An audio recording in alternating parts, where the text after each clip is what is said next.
बिस्मिल्लाहिर्रहमानिर्रहीम। इक़रा बिस्मि रब्बिकल्लज़ी खलक़।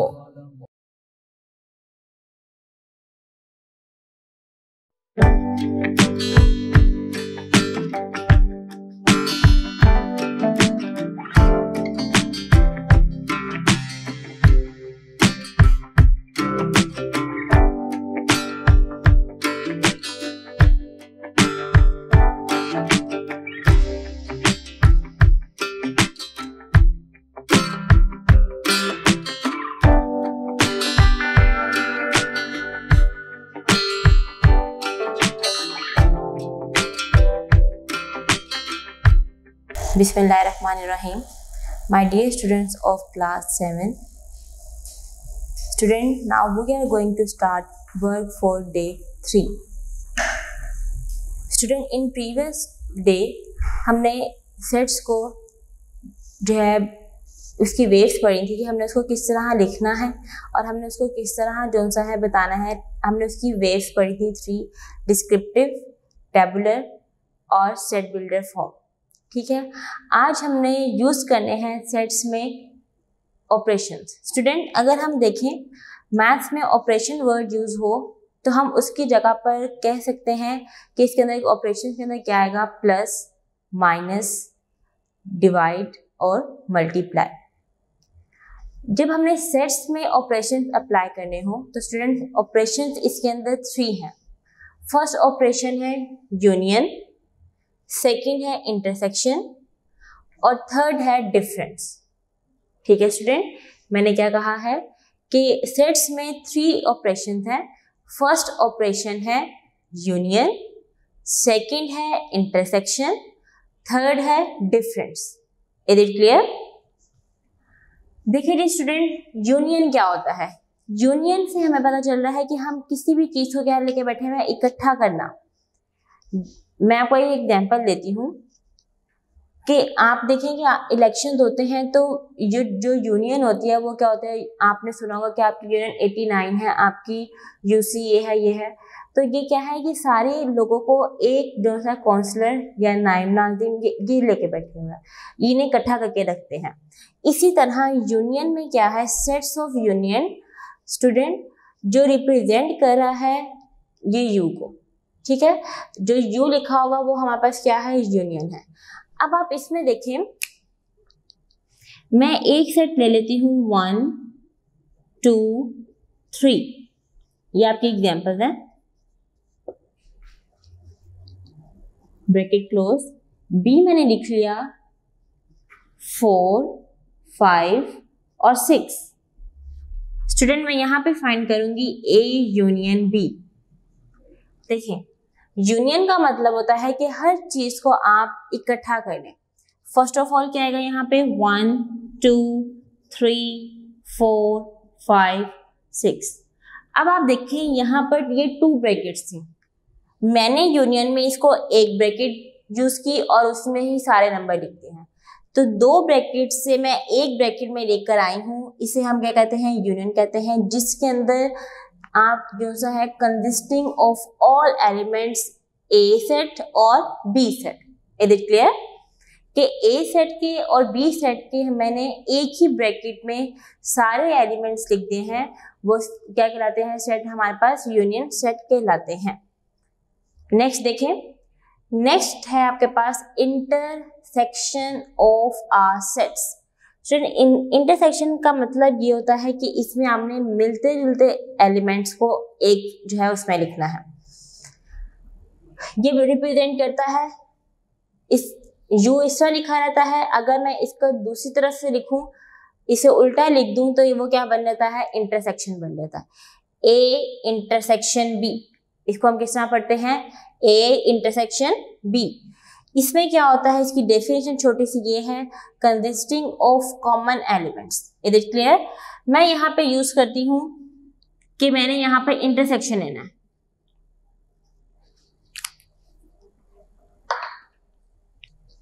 ये देखें, बी मेरे पास है,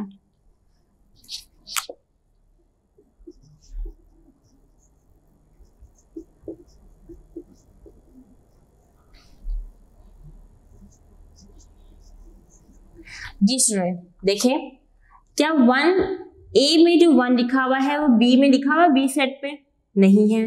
2 दिया हुआ है, ये भी नहीं है। 3 है, 3 कॉमन है आपके पास, तो ये क्या आ जाएगा, इसका आंसर आ जाएगा। ए इंटरसेक्शन बी क्या है, आपके पास ए सेट और बी सेट में जो भी चीज कॉमन है वो क्या कहलाती है, आपके पास इंटरसेक्शन कहलाती है। नेक्स्ट देखिए स्टूडेंट, इसकी जो थर्ड ऑपरेशन जो हमने अप्लाई किया है वो ऑपरेशन है डिफरेंस। आपको पता है कि आपने डिफरेंस वर्ड, मैंने आपको 6th क्लास में चैप्टर नंबर 8 पढ़ाया था और ये भी बात बताई थी कि डिफरेंस जहाँ पे वर्ड यूज किया जाए उसे हम क्या कहते हैं, वहाँ पे हम क्या यूज करते हैं, माइनस अप्लाई करते हैं, ऐसे क्या। इसी तरह यहाँ पे भी ये डिफरेंस है। डिफरेंस का मतलब होता है स्टूडेंट फर्क, ठीक है, represented by minus. A difference B, किस तरह हम इसे पढ़ते हैं, ए डिफरेंस बी। इसकी डेफिनेशन क्या है, A difference B is the set of all those elements of set A which are not elements of set B. Student इसका मतलब ये है कि ए के जो एलिमेंट्स हैं और बी के एलिमेंट, ए के एलिमेंट्स जो है जितने भी हैं वो बी में ना मौजूद हो, वो क्या कहलाते हैं आपके पास, डिफरेंस ऑफ सेट। देखिए हम यहाँ पे फाइंड कर लेते हैं, इसी एग्जाम्पल देखिए किस तरह लिखते हैं, A difference B equal to 1 था, इसमें बी में लिखा हुआ नहीं लिखा था, तो ये क्या हो जाएगा इसका डिफरेंस। 2 लिखा हुआ है नहीं, क्या 3 लिखा हुआ है इसमें, तो स्टूडेंट 3 कॉमन पार्ट था, इसीलिए हम इसको यहाँ पर नहीं लिखेंगे और ये क्या आ जाएगा, bracket closure. Is it clear. क्या मैंने डेफिनेशन में बात की थी कि ए के जितने भी एलिमेंट्स हैं बी में मौजूद नहीं होंगे, वो क्या कहलाते हैं हमारे पास, A difference B. Is it clear. जी स्टूडेंट, आपकी 3 ऑपरेशन थे। First operation union, second intersection, third difference, जो आपको मैंने बता दिए हैं। अब आप अपनी एक्सरसाइज नंबर 1.2 पर आ जाएं और क्वेश्चन नंबर 1 देखें।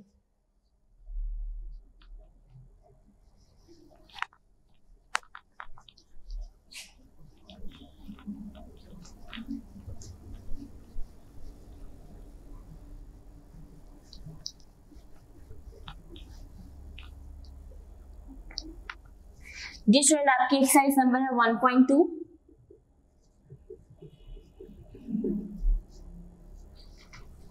क्वेश्चन नंबर 1, क्वेश्चन नंबर 1 लिखा हुआ है, find the union of the following sets. आपके पास 2 सेट्स दिए हुए हैं, उसका आपने यूनियन फाइंड करना है। फर्स्ट सेट देखें,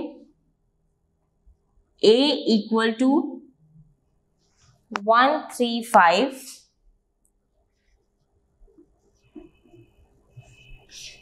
B इक्वल टू 1 2 3 4।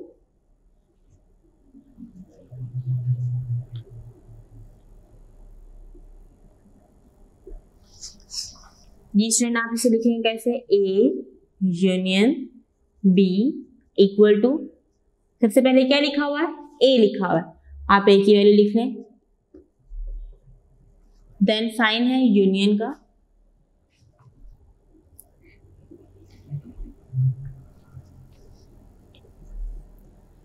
यहाँ पे क्या देगा 1 2 3 4। अब आपने यूनियन लिखना है। सबसे फर्स्ट पे क्या आ जाएगा, इसमें भी 1 है, इसमें भी 1 है, 1। देन अब आप ये देखें, इसमें 3 लिखा हुआ है और इसमें 2 लिखा हुआ है, तो स्टूडेंट ये बात आप जानते हैं कि 1 के बाद 3 नहीं आता, 1 के बाद क्या आता है, 2 आता है, तो इसलिए हम यहाँ पे क्या लिखेंगे, 2 देन 3 4 एंड 5। आपने अरेंज करके लिखना है। आप ये नहीं लिखते 1 3 5 4 और 2, ये आपका गलत है, आपने इसे अरेंज करना है, पहले 1 2 3 4 एंड 5। ओके स्टूडेंट, अब part 2, part 3 and part 4 same है, इसमें आपने यूनियन फाइंड करना है 2 सेट्स में।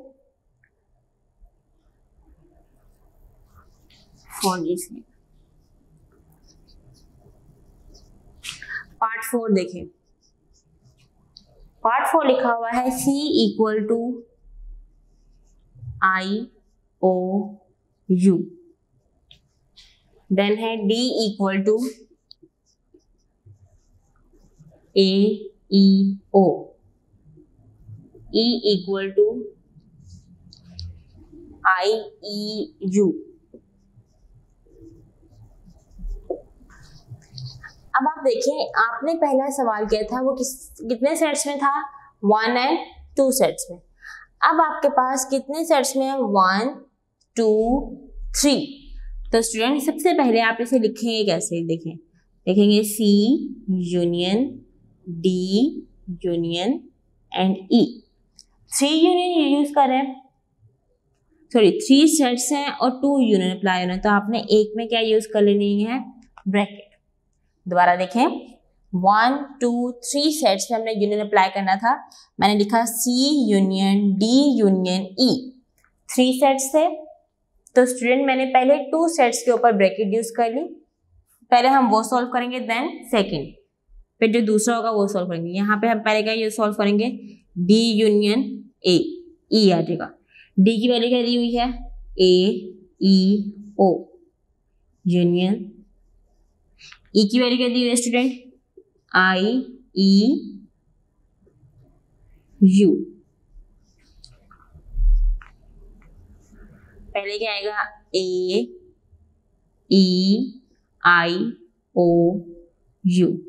यू नो दैट ये कौन से सेट है, सेट ऑफ वोवेल्स।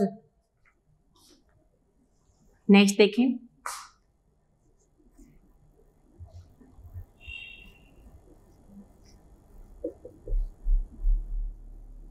C की वैल्यू क्या दी हुई है स्टूडेंट, IOU यूनियन। अब आप ये देखें कि आपने D यूनियन E फाइंड कर लिया है, उसका आंसर क्या आया है, AEIOU।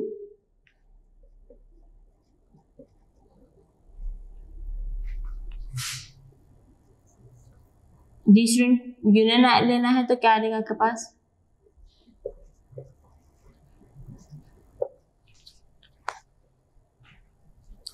Okay student. आपका क्वेश्चन नंबर 4 था, 3 जो है सेट्स में, 3 सेट्स में हमने यूनियन अप्लाई किया। पहले हमने ब्रैकेट जो है अप्लाई की है, ब्रैकेट को हमने सॉल्व किया, फिर ब्रैकेट को जब हमने सॉल्व कर लिया, फिर थर्ड वाले सेट्स के साथ हमने क्या ले लिया, उसका यूनियन, तो उसका आंसर क्या आ गया, AEIOU। स्टूडेंट इसी तरह आपका पार्ट 5 भी होगा सेम, 3 सेट्स हैं जिन पे आपने यूनियन अप्लाई करना है। Student work for day 3 complete हो गया है।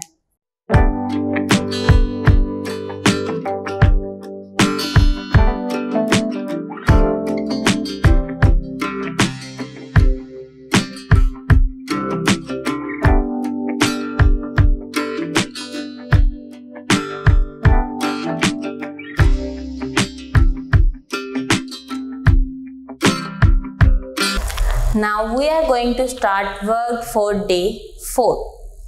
स्टूडेंट वर्क फॉर डे 4 में हमने एक्सरसाइज नंबर 1.2 का क्वेश्चन नंबर 2 अटेम्प्ट करना है।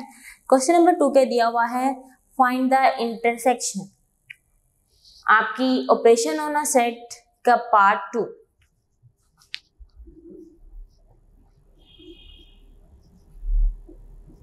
देखिए क्या दिया हुआ है, P equal to 0 1 2 3 and Q equal to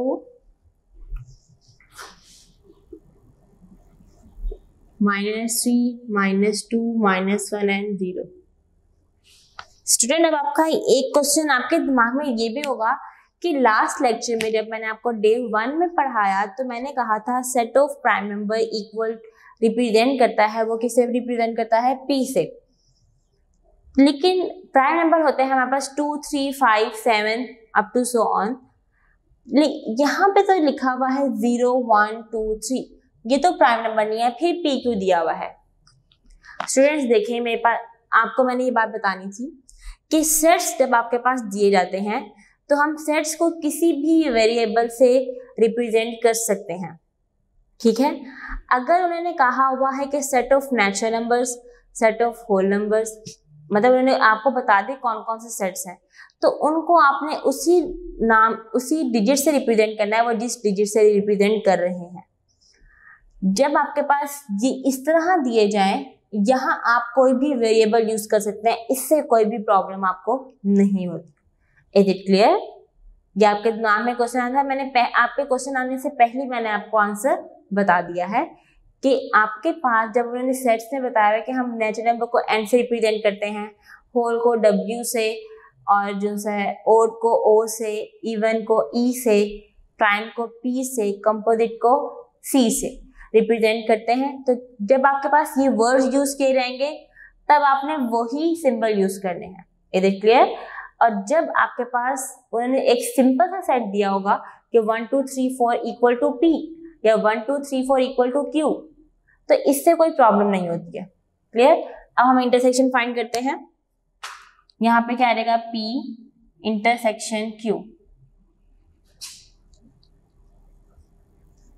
0 1 2 3।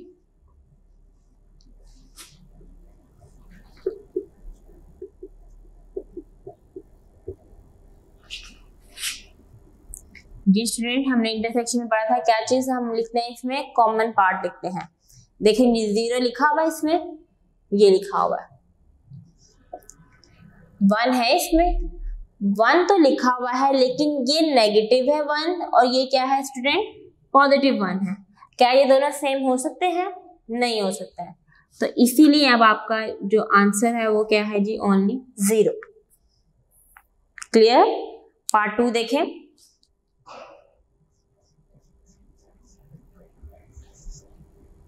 m equal to 1 2 up to so on 10, n equal to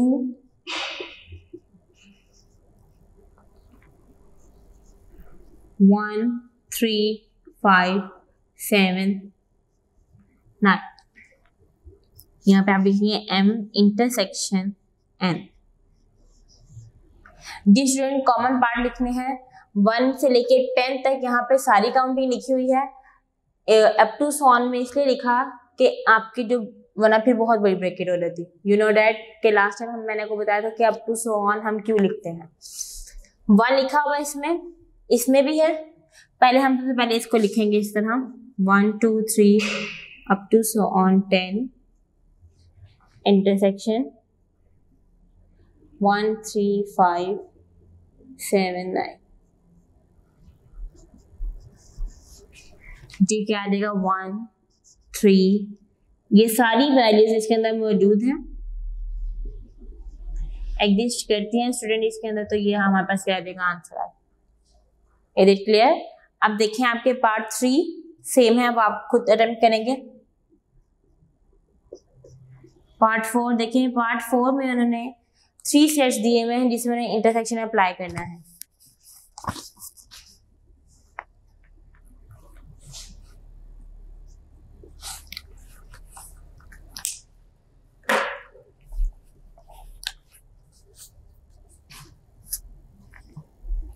u equal to -1 -2 -3, v equal to 1 2 3,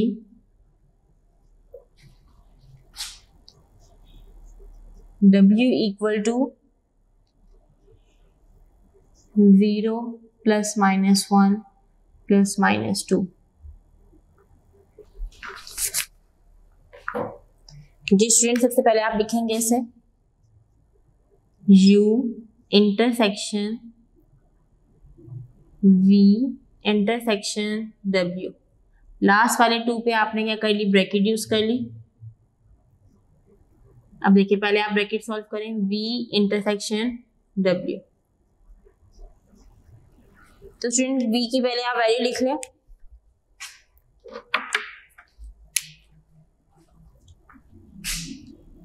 B के लिए आई है 1 2 3 इंटरसेक्शन, इसमें आ जाएगा 0 plus minus 1 plus minus 2।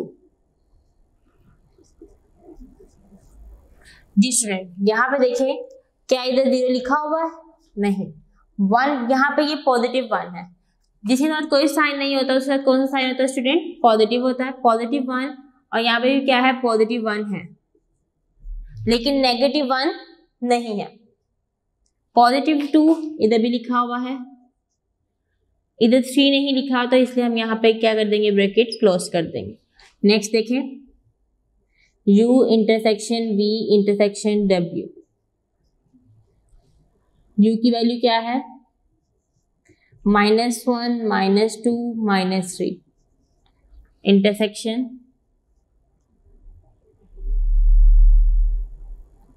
1 and 2। Ji student, इन दोनों में कोई भी common part है, पॉजिटिव और नेगेटिव 1 कभी भी इक्वल नहीं होते हैं, इसलिए यहाँ पर क्या आ गया आपके पास? Empty set. Student, empty set किसे कहते हैं? जिसके अंदर कोई भी सेट्स मौजूद ना हो उसे हमें कहते हैं एम्प्टी सेट कहते हैं। Clear student?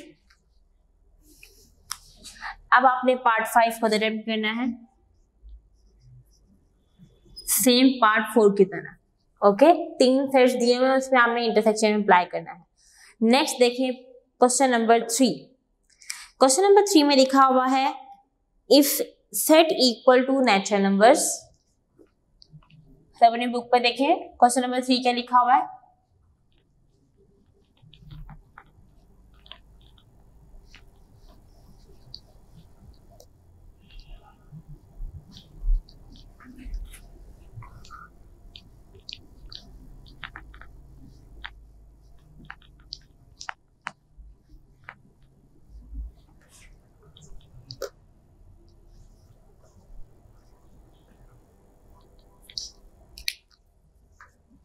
क्वेश्चन नंबर 3 लिखा हुआ है आपके पास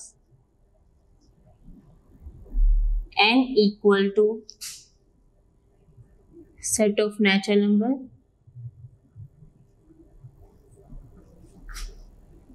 numbers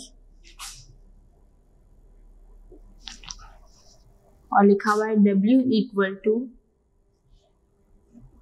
set of whole number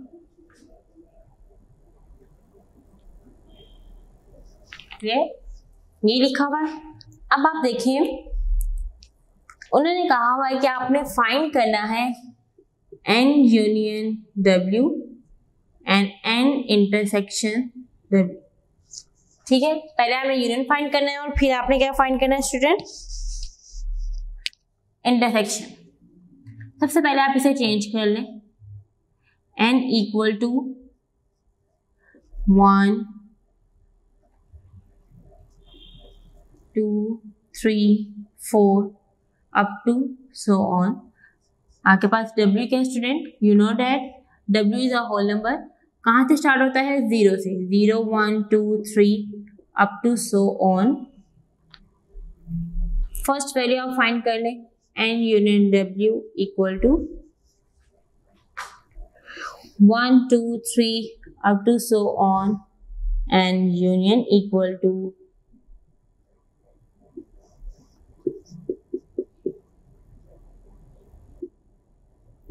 3 up to so on. इकट्ठा कर लेंगे तो क्या आ जाएगा हमारे पास? It is clear. और जब हम इंटरसेक्शन लेंगे इसका,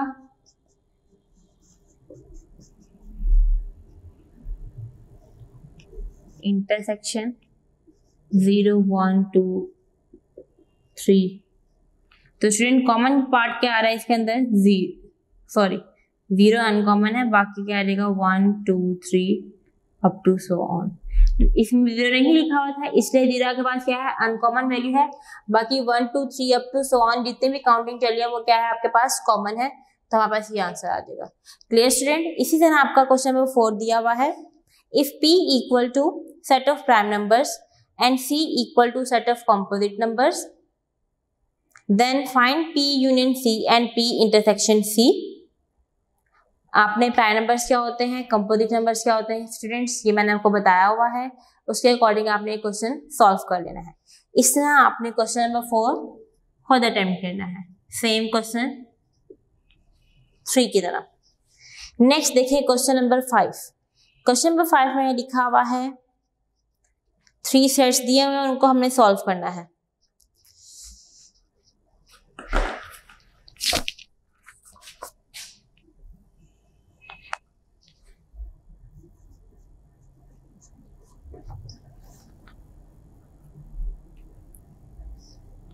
A equal to A, C, D, F, B equal to B, C, F, G,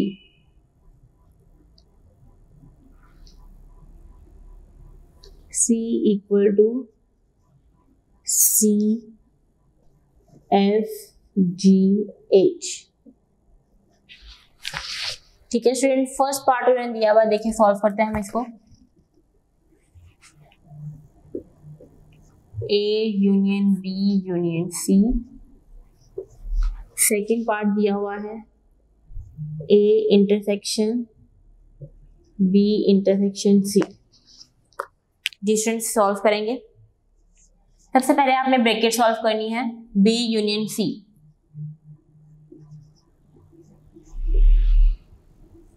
B की वैल्यू क्या दी हुई है, B, C, F, G union, C की है C, F, G, H। Student union में हम क्या कर लेते हैं, सबको वैल्यूज को इकट्ठा कर लेते हैं। सबसे पहले क्या आता है B, देन C, फिर F, G and H। Next अब आप करेंगे A union B union C equal to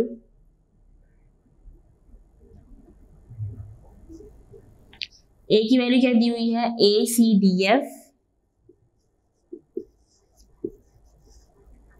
union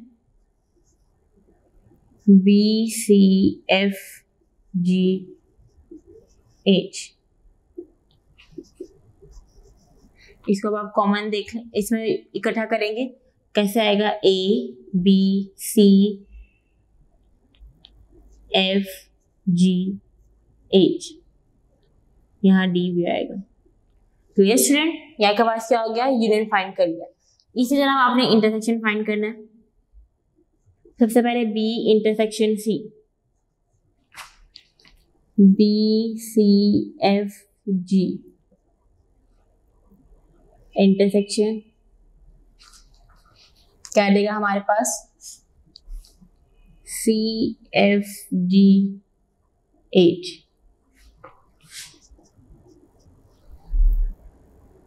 common देखिए कौन सा पार्ट है इसके अंदर, C F एंड G।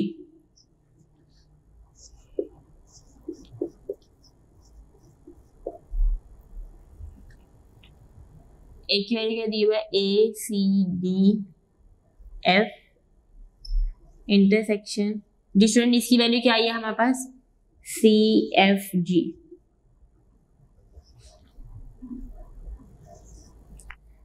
जी देख लें कॉमन क्या आ रहा है इसके अंदर से आपके पास, C and F। Is it clear, ये इसका आंसर है। पहले हम उन्होंने कहा था यूनियन फाइंड करना है, हमने यूनियन फाइंड कर लिया। सेकंड पार्ट दिया हुआ था कि आपने इंटरसेक्शन फाइंड करना है, हमने इंटरसेक्शन फाइंड कर लिया।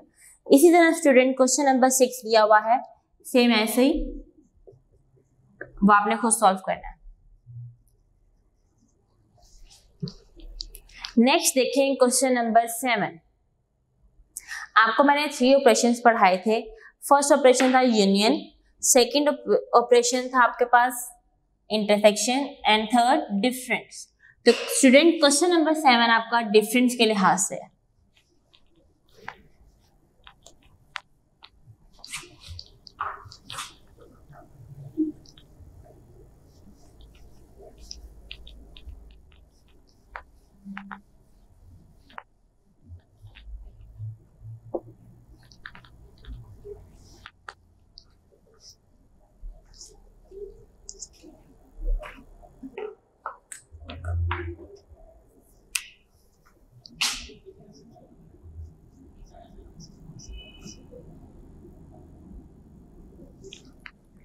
पार्ट 1 है। सबसे पहले हम इसकी वैल्यू लिख लेते हैं। r equal to 0 1 2 3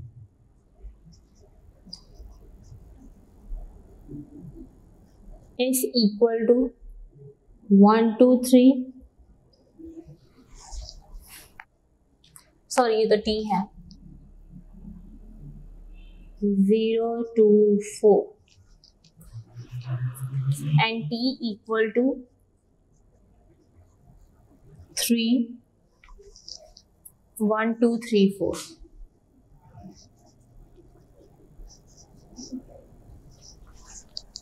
okay student, तो यहाँ पे हमारे पास क्या है, पार्ट 1 है।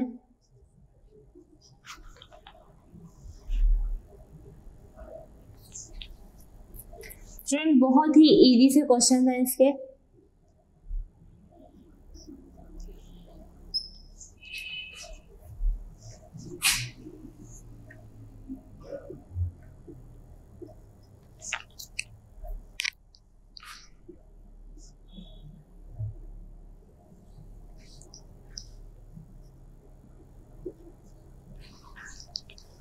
देखें जी, आप क्वेश्चन सॉल्व करें। आर, ये स्टूडेंट डिफरेंस को जो है शो कर रहा है, are difference S.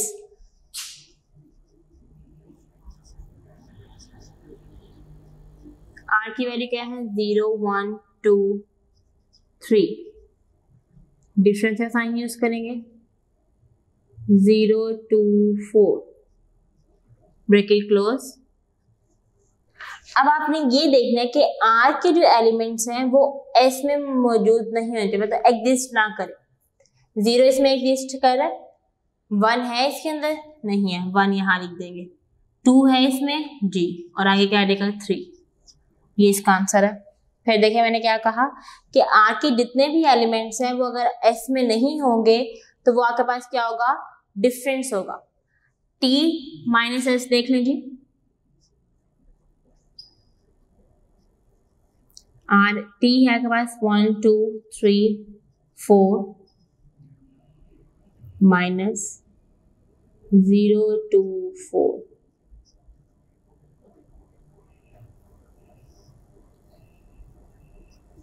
Ji student, क्या आएगा यहाँ पे आपके पास, 1 और 3। ओके, नेक्स्ट देखें आर माइनस टी में।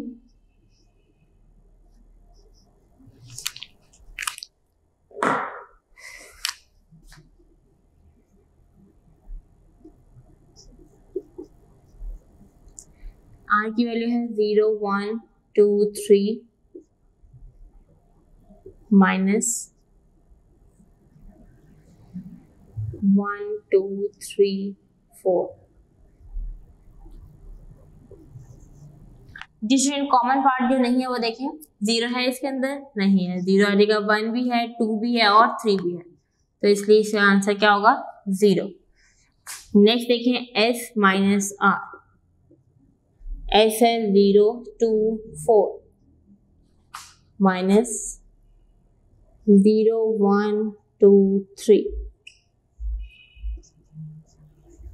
इसमें 0 है, 0 भी है, 2 है, 2 भी है, 4 है, नहीं, 4 यहाँ पे आ जाएगा। जी स्टूडेंट, एक बात आपने याद रखनी है कि S से आपने R को माइनस करना है, ठीक है।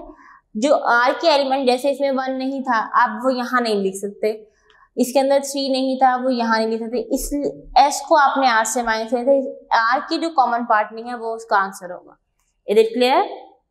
जी स्टूडेंट, इस तरह आपकी 1.2 कंप्लीट हो गई है और डे 4 भी कंप्लीट हो गया।